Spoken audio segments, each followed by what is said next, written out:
क्या आप देश और दुनिया की खबरों से रह जाते हैं बेखबर? तो सब्सक्राइब कर लीजिए हमारे HT न्यूज चैनल को और बेल आइकॉन को दबाना मत भूलिएगा। अस्सलामुअलैकुम नाज़रीन, आप तमाम का HT न्यूज चैनल में इस्तकबाल है। जिला रंगारेड्डी के मोइनाबाद पुलिस स्टेशन के एक कांस्टेबल अंजी लैया को एंटी करप्शन ACB के अहदेदारों ने 10,000 रुपए की रिश्वत लेते हुए रंगे हाथों पकड़ लिया।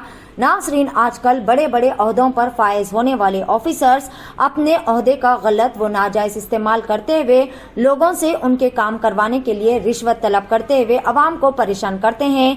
अंजी लैया को भी ACB अहदेदारों ने 10,000 रुपए की रिश्वत कबूल करते हुए रंगे हाथों कर लिया गिरफ्तार।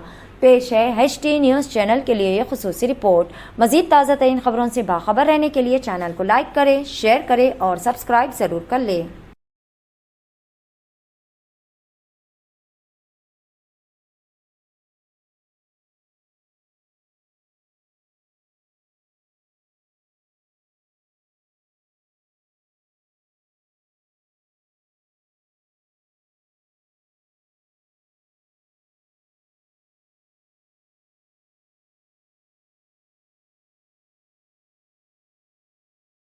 क्या आप देश और दुनिया की खबरों से रह जाते हैं बेखबर?